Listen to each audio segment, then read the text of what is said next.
Our suffering is because we do not know our real self.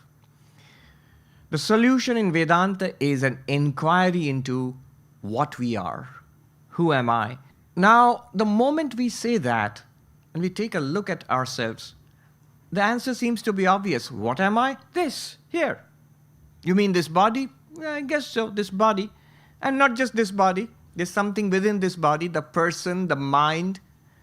In Vedanta, the two terms which are used are physical body and subtle body, gross body and subtle body. Often the Sanskrit sthula sharira has been translated by the early Swamis as gross body. They didn't know that after some time in America, the term gross would take on other meanings. Though sometimes the body can be gross. But what it means is basically physical. What we can see, hear, smell, taste, touch, what is weighed, what the doctor examines, that's the physical body. That's what we think we are. And also, within this physical body, there is also a person we feel, thoughts, emotions, ideas, desires, likes and dislikes, our own narrative about ourselves. Who am I? What am I? My personal story. So this is called the person within, the personality. And that's what most people, we think we are that. This person in a physical body. And Vedanta makes this radical claim, you are not that. You are not the physical body, you are not the subtle body, the mind or the personality within. You are the consciousness beyond the physical body and mind, acting through the mind and body. So we are not the body-mind complex, but we are consciousness which transcends the body-mind complex and acts through it. Now it's interesting to say that, but can we actually come to see it? That's the whole purpose of this. The method in Vedanta is self-inquiry, an inquiry into what we are. And what the teachers do is, they take us by the hand and try to show us, give us a series of what we might call pointers, to show us that we are not body-mind, that we are the witness consciousness beyond body and beyond mind. Since it's right here, right now, we should be able to see it. Often the language of waking up from a dream is used. Or in Vedanta, it's a language of moving from ignorance about our real self to knowledge about our real self, a recognition of what we are. And that is at the root of all our problems, because we do not know, that's why we suffer. We identify with the body, mind, and then all the problems of the body are my problems. All the problems of my mind are my problems. You see, what's the problem? Oh, I'm depressed. I used to be so nice and skinny earlier. Now I'm putting on weight. Weight, is consciousness putting on weight? No, it's the body. Denying that the body needs to be fit, that's good. But it's not you. Oh, I'm so depressed. That's the mind. That's the mind. You are the consciousness which is aware of the depressed mind. You're the consciousness which is aware of the happy mind. You're the consciousness aware of the skinny body and also aware of the overweight body. In this text, from verses 17 to 39, the whole section is about self-inquiry. Who am I or what am I? And it shows us how to do it. Before we go into it, I'll just tell you in brief, I'll just extract the essence and I'll present it before you, the exact techniques. There are a lot of these, what I call pointers, across these verses, but I have extracted 5 pointers. And these I'll share with you before we go into the actual verses. 5 pointers. What's the purpose of these pointers? To point out our real nature, which Vedanta claims that we are the Atman, the pure consciousness. To point it out so that it becomes real for us. How do we use these pointers? It's a 3-step process. When we get these pointers, for each of them, ask these 3 questions. What did he say? Step 1. Do I get it? Step 2. And is it a fact? How do I know it's a fact? Look into experience. The beauty of this path is that it never deviates from experience. It's never going to tell you something that you need to believe. It's never going to tell you, here is something extraordinary, practice for the next 40 years, then you will experience it. No. It's claiming it's here right now, we do not see it. Do this, you will see it. So here goes. I'll share the pointers with you, which we will come across in the verses, but just the gist of it. The first of these pointers. The self, myself, I always feel that I am the experiencer, and anything that I experience is an object of experience. So for example, I am seeing this book, I am the seer. This book is something that is seen. You're the seer, and you see this, the screen or the person or the book. This is an object that you see. And note here that the seer and the seen are two different entities. The seer and the seen are always two different entities. That's the essential thing to note here. Here is something that you see. I see this with my eyes, and clearly the eyes are different from this book. Those of you who attended last year's session, Drig Drishya Viveka, you know the whole teaching was about this point, the one pointer. The seer and the seen are two different entities. The experiencer and the experienced are two different entities. The subject and the object are two different entities. This clarity, and so that's obvious, go on with it. What are you trying to say? Now apply it to the body. Am I the body? I am the experiencer. I need to ask myself, do I experience the body? Answer is yes, I do. Here is the body. I can see it. I can touch it, taste it, smell it. All sense organs operate on the body. The body is an object of experience to all my 5 sense organs. I see, hear, smell, taste, touch the body. If the body is an object, if the body is something seen, I am the seer.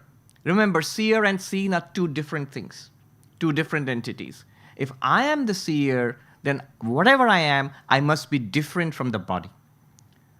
Notice it in your experience. Yes, the body is something in my experience. Here is the book. It's an object. It's not me. I experience it. It is experienced. I see it. It is seen. It's not me. How is the body any different?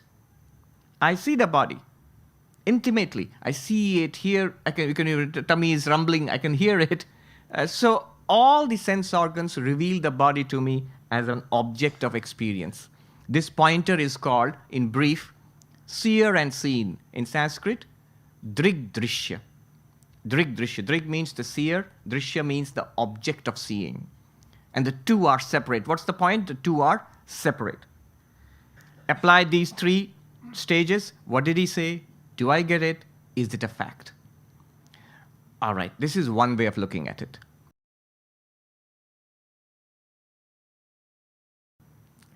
Another pointer. This is more subtle. It's related to the first one, but subtle. It's called Chit Jara, conscious or sentient, insentient. Consciousness and its object. Not only I am the seer, but also I feel that I am aware. For example, I see the book. That was the first pointer. Book is an object. I am the seer of this object. That is the first pointer. Second pointer says, note, where is awareness? Don't I say, I am aware of the book? On which side is awareness? Book is not saying that I am aware of you. I am aware of the book. So the seer is aware. Seer is conscious.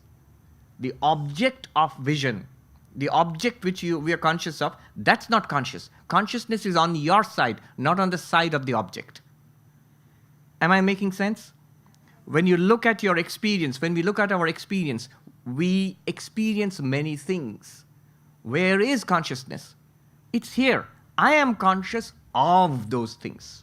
So the second pointer is that you are consciousness, and the body is an object to your consciousness. It's not consciousness in itself. It is not conscious in itself. You are conscious of it. It is not conscious of you. That which you are conscious of and that which is not conscious of you, how can the two be the same? Sentient and insentient. How can the two be the same? Look at your hand. Try it right now. Looking at your hand, notice the experience. You feel, I am conscious of this. Our experience is not that the hand is conscious of me. It doesn't say, hello. That would be creepy. This hand is an object to my consciousness. I am aware of it. You say, so is this hand. So are the other parts of the body, the feet and the tummy and the chest. They're all parts. You are conscious of each of those parts of the body. They are not conscious of you, the self. As we are conscious of the different parts of the body is nothing but a conglomeration of these parts. We are conscious of the whole body. The whole body is not conscious of me. That which is conscious and that which is not conscious, the two cannot be the same. How can I be the body? This is the pointer. How can conscious and not conscious, sentient and not sentient, be the same thing? I am clearly sentient. The body is clearly not aware of me.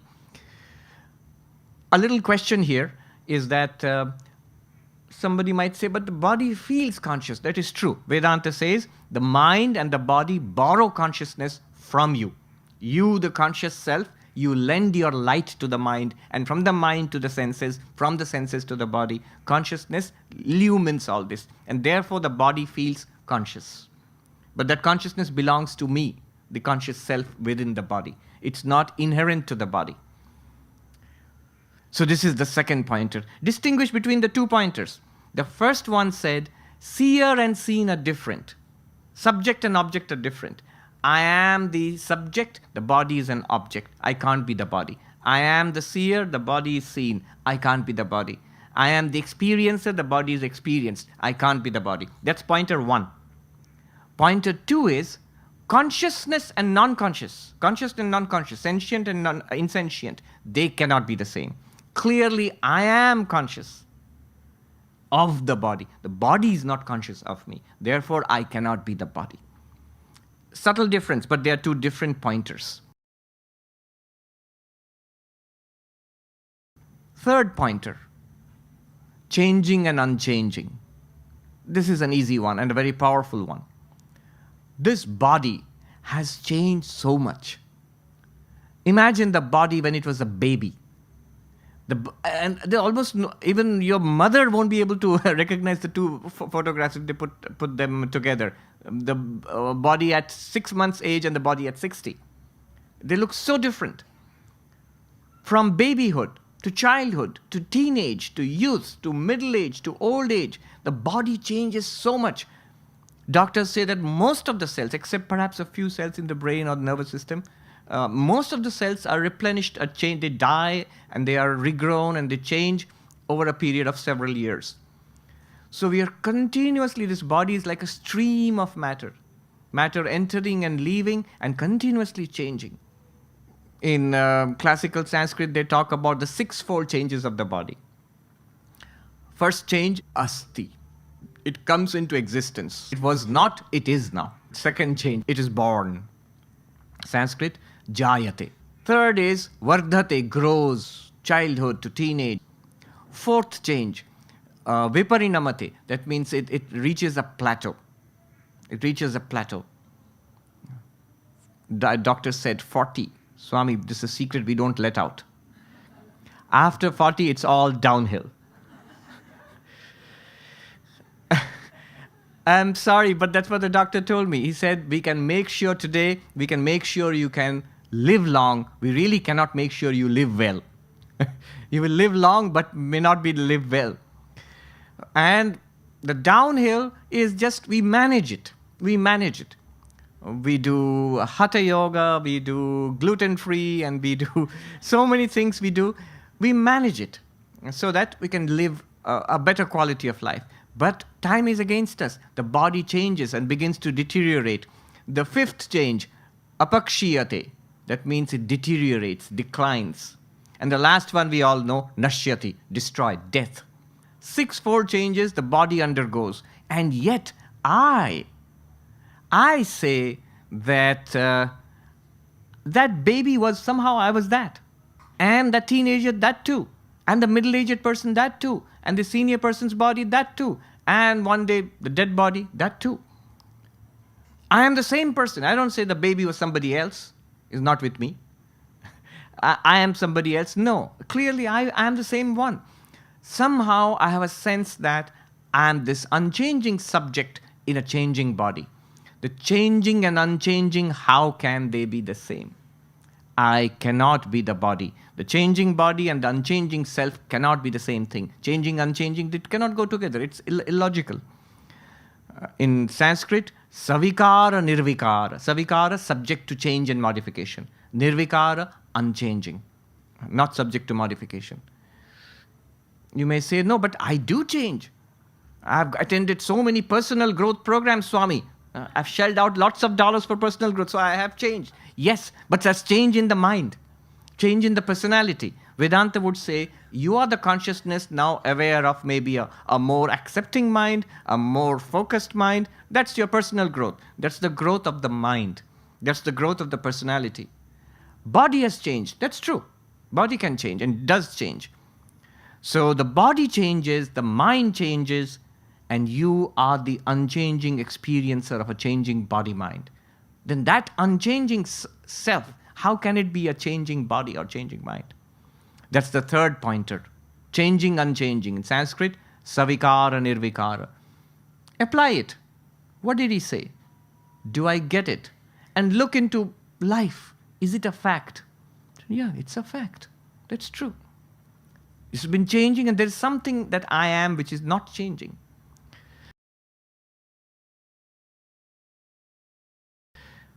Fourth pointer. Notice this. The body is a conglomeration. We know this.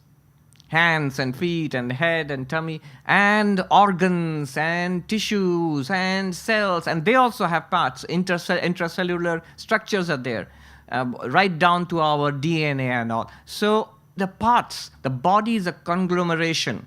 In Sanskrit, anekam. It has been put together. And the mind too. The mind has so many parts, memories and ideas and prejudices and the ego and all in the intellect, the different parts of the mind which are working.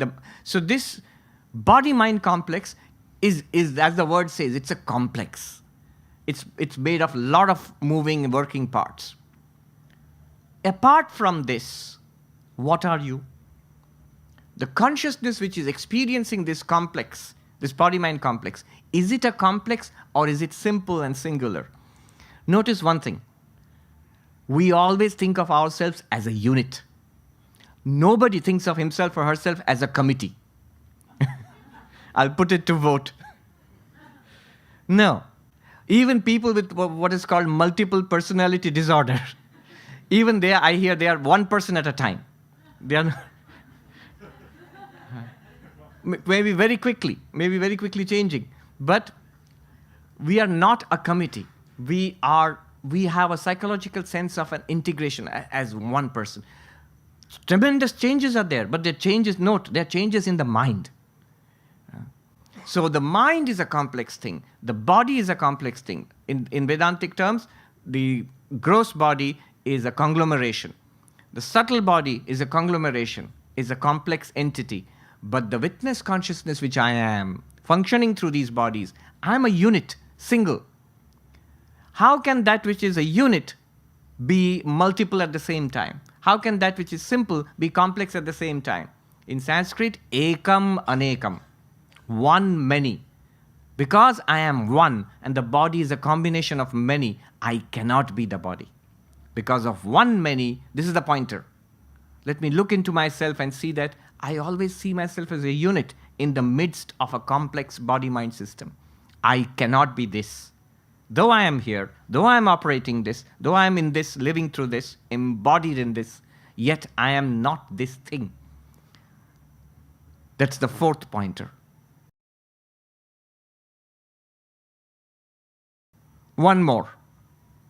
All right, this is a cute one. It'll sound weird, but it really works. It's very interesting. The name of the pointer is outer inner. Pratyak parak, or antarbahi in Sanskrit, antarbahi. Notice one thing. It's very simple, but it's strange when you hear it.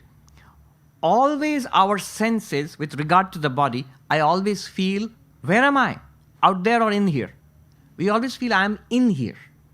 Unless you are having an out-of-body experience, but those would be exceptions. Normally, we are not always in out-of-body experience. So we always feel embodied in here. And the body feels from outside in, from inside out, you feel body is out. It's like a shell covering me. In fact, in Sanskrit, one of the terms used for the body is annamaya kosha, the shell or the sheath made of food. In and out, that which is inner and that which is outer, if the sense is distinct, how can the two be the same? How can that which is out encasing me be the same as me, who are I, who am in? Do you see what is being pointed out? It's a simple psychological, you might call it a trick. If you look at it that way, the sense of being embodied means I always feel inner and the body feels outer. This cloth is outer, and the shirt I am wearing is inner. The two cannot be the same. Otherwise, this relationship would not be there between outer cloth and inner shirt. Similarly, I am something, whatever I am inner to the body. To the mind, notice, even the mind, if you look, introspect inside, the thoughts and feelings and emotions seem to arise, shine in my consciousness, and disappear again. I am inner to those thoughts and feelings. I am not outside them. So the witness consciousness, the self, is inner. Mind and body are like encasing sheets, outer. The inner and the outer cannot be the same. Antarbahi. I think that's enough to be going on with. I've given 5 pointers. Quickly, what are the 5 pointers? The first one was seer and seen. In Sanskrit, drigdrishya. I am the seer, the body is the seen. The seer and the seen cannot be the same. I cannot be the body. Second, the conscious and the non-conscious, sentient, insentient. I am conscious of the body. The body is not conscious of me. I mean, we never even use this language. It sounds so strange. How can the body be conscious of me? Whatever would it mean? I am conscious, the body is non-conscious, and therefore I cannot be the body. Second. Third, changing and unchanging. As we just saw, savikara, nirvikara. The body is subject to 6-fold changes. The mind changes all the time. I am the unchanging experiencer of a changing body-mind. The changing and the unchanging cannot be the same. Therefore, I cannot be the body. Third pointer. Fourth pointer. The fourth pointer was the complex and simple. Ekam, anekam. I always see I have an identity. Even the word identity means one. So I am identical to myself, one unit. And this mind is a complex thing. The body is a complex thing of many things. It's a combination. How can I be the same as the body? How can the simple and the complex be the same thing? And the final thing was inner and outer, antarbahi. I always feel myself in here, and the body feels out there for me. How can the two be the same?